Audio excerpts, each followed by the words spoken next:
Түзөөдө Лондон, BBC, саламатсыздарбы? Эл аралык жана спорт жаңалыктары менен тааныштырып, Кубат Касымбеков. Британияда бир депутатты атып кетишти. Мамлекеттик ишмерге кол салууга кандайча жол берилди деген суроолор жаралууда. Фаллужа үчүн күрөштөгү бурулуш учур. Ирактын армиясы шаардагы негизги имараттарды Ислам мамлекети тобунан бошотконун билдирүүдө. Виртуалдуу реалдуулукка негизделген оюндарга катышкыңыз келет беле? Технология жаңылыктарын клик берүүбүздү айтып беребиз. Улуу Британияда бир депутаттын киши колдуу болушу өлкөнү сол кеттирип койду. Джо Коксту эскерүү иш-чаралары Лондондо жана Англиянын түндүгүндө өтүп жатат. Аны кече бычактап жана атып кетишкен. Көчөгө гүлдөр коюлуп, чырактар жагылды. Депутаттын жолдошу элди жек көрүүчүлүккө каршы биригүүгө чакырды. Бирок депутат Кокстун өлүмү Британиядагы саясатчылардын эч кандай жан сакчысы жок жүргөндүгү тууралуу талкууларды жаратты. Депутат Джо Кокс курман болуп, Лондон шаарынын борборунда желектер ылдый түшүрүлдү. Британия аза күтүүдө. 52 жаштагы Томми Мейер тапанча жана бычак менен 41 жаштагы депутатка кол салган. Полиция кызматкерлери кылмышкерди дароо кармашты жана үйүндө тинтүү жүргүзүлдү.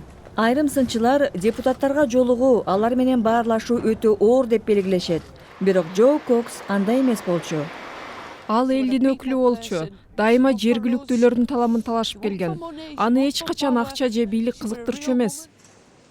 Саясатчылар Джо Кокстун жакындарына көңүл айтууда жана окуядан кийин депутаттардын коопсуздугу боюнча маселе кайрадан талкууланууда. Парламенттин ичинде депутаттар мыкты кайтарылат. Бирок жергиликтүү тургундардын маселесин билип чечип бериш үчүн депутаттар аптасына кеминде бир жолу көчөгө чыгып, эл менен баарлашып турушат. Алардын жан сакчылары жок. Айрым өлкөлөрдө саясатчыларды жан сакчылары же полиция кызматкерлери коштоп жүрөт. Ал эми британиялыктар ал көрүнүштү жактырбайт. Бул кол салууга чейин 1990 жылы консерваторлор партиясынан депутат Иэн Гоуду террористтик топ өлтүрүп кеткен. 2010 жылы Стивен Тимс жергиликтүү тургун менен сүйлөшүп жатканда бычак менен кол салуу болгон. Бирок ал аман калган. Өкмөт жүргүзгөн соңку сурамжылоого ылайык депутаттардын 4төн бирине кол салуу болгон. Ал тапта Бристол шаарында курман болгон Джо Коксту эскерүү үчүн жергиликтүү калк чогулууда. Ага кол салган адамдын максаты азырынча белгисиз. Ал ортодо Ирактын коопсуздук күчтөрү Фаллужа шаарына кирип, башкы өкмөттүк имараттарды Ислам мамлекети тобунан бошотконун билдирди. Бул шаар Ислам мамлекети көзөмөлдөгөн акыркы аймактардын бири. 30 миңдей тургун эбак эле башка жака жер которуп кеткен. Бирок миңдеген адамдар калаадан чыга албай келген эле.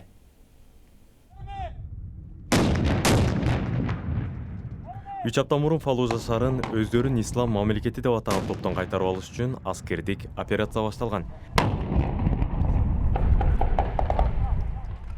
Эми салгылашуулар шаардын ичине жетти. Биз Ирактын аскерлерине кошулдук. Экстремисттик топ контр чабуулга өтүүдө. Бирок Ирактын армиясы туруштук берип жатат.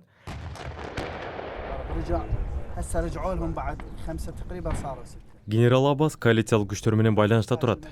Do you have any update about the enemy movement? Өздөрүн Ислам мамлекети деп атаган топтун турумдары аныкталса, ал аскердик учактарга буйрук берет. Бирок 10 миңдеген жөн жай тургундар да шаарда курчоодо калган. Экстремисттик топ алыста жайгашканбы? 200-500 метр аралыкта.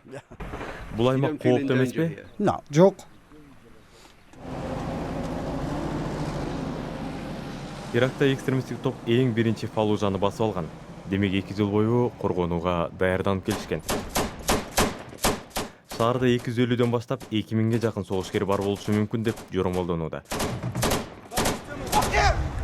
Ирактын армиясы чабуул койгон сайын экстремисттер туруштук берүүдө. Курман болгон аскерлер да бар. Ал тапта АКШ абадан тартып алган сүрөтүн көрсөтүп, өздөрүн Ислам мамлекети деп атаган топтун согушкерлери куралдарын таштап, багынып жатат деген маалыматты таратты. Экстремисттик топ артка чегинип жатканы бышык, бирок багынган жок. Демек бул салгылашуу дале соңуна чыга элек. Сиз түзөөдө BBC-ни көрүп жатасыз, эми башка кабарларга токтолсок. Чек арасыз дарыгерлер гуманитардык агенттиги мындан ары Европа биримдигинен жана ага мүчө өлкөлөрдөн акча албай турганын билдирди. Буга уюмдун мигранттардын Европага келишине тоскоолдук жараткан саясаты себеп болууда. Агенттиктин каражаты көбүн эсе жеке булактардан келет. Өткөн айда жер отулук деңизге кыйрап түшкөн египеттик учактын маалымат жаздыруучу жабдыгы суудан чыгарылды. Бул жабдыкта учактын ылдамдыгы, багыты жана бийиктик тууралуу маалыматтар катталган. Парижден Каирге сапар алган учактын бортундагы 60 адам каза тапканы кабарланды. Шанхайда Кытайдагы алгачкы Disney парк ачылды. 5,5 миллиард долларлык парк 17 жыл ичинде курулуп бүттү. Ага Disney менен кошо мамлекетке таандык компаниялар да ээлик кылат. Бирок сынчылар көпчүлүк Кытайдын тургундары парктын кирүү акысын төлөй алышпайт дешет. Эми кезек клик берүүбүзгө келип жетти. Чындыгы турмушта үйрөнгөн күрөш техникаларын виртуалдык дүйнөдө сынап көрүүгө шарт түзүлгөн экен. Ошол учурда Twitter социалдык дүйнө жактырбаган адамдарды блокко киргизип кое турган жаңы функциясын жарыялаптыр. Бул жана башка технология жаңылыктары алдыда сизди күтөт.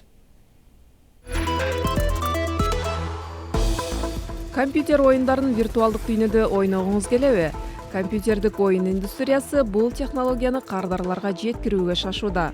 Лос-Анджелесте өткөн көргөзмөдө виртуалдык реалдуулук технология аркылуу оюнчулар роботтордун мушташына катышып, космостук кемелерди башкарышты. Ал эми индустрияда иш жүргүзгөн компаниялар технологияны өнүктүрүш үчүн каражат бөлүп жатканын жарыялашты.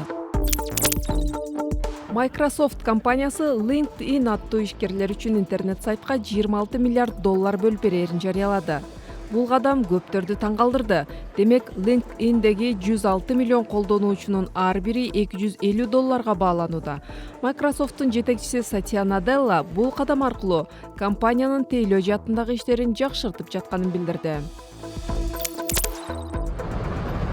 Космостук туризмди өнүктүрүп жаткан SpaceX компаниясынын ракетасы өткөн аптада кырсыкка учурады. Кайра колдонулуучу Falcon 9 ракетасы натыйжалуу космоско көтөрүлүп, жерге кайтып келе жатканда жарылып кетти.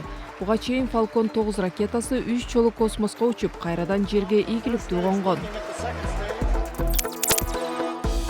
Twitter компаниясы да айрым өзгөртүүлөрдү киргизди. Эми жактырбаган адамдарды блок кылсаңыз, алардын жазгандарын көрбөй каласыз. Буга чейин сиз блок кылган адамдын жазгандарын башка бир таанышыңыз бөлүшсө, сизге көрүнүп калчу. Эми ал таптакыр көрүнбөйт жана блок кылынган киши сиздин жазгандарыңызды дагы көрө албайт. Twitter интернеттеги троллдорду, башкача айтканда, аң сезими жетип туруп эле жалган айтуу, уруш-талашты жаратуу жана козутууга түрткү кылган колдонулуучуларды токтотуш үчүн бул кадамга барганын айтат. Эми спорт Орусияга Рио оюндарында жеңил атлетика боюнча катышпай турган болду. Мындай чечимди атлетика тармагын тескеген дүйнөлүк уюм кабыл алды.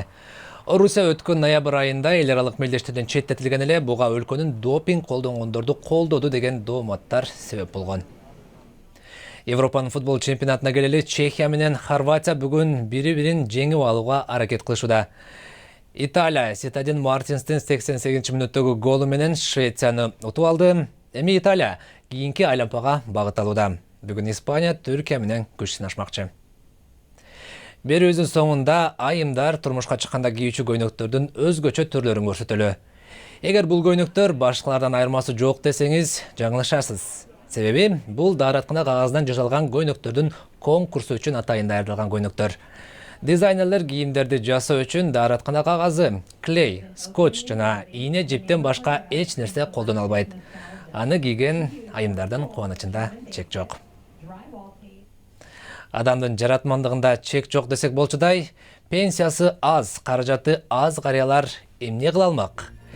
Карыялар кантип жаңы карьерага ээ болуп жатканын BBC Kyrgyz.com сайтыбызга бүгүн жарыяланган видеолордон биле ала турганыңызды эскертебиз. Планетадагы окуялардын өндүрүшүн BBC дүйшөмбү күнү айтып берет. Саламатта туруңуздар.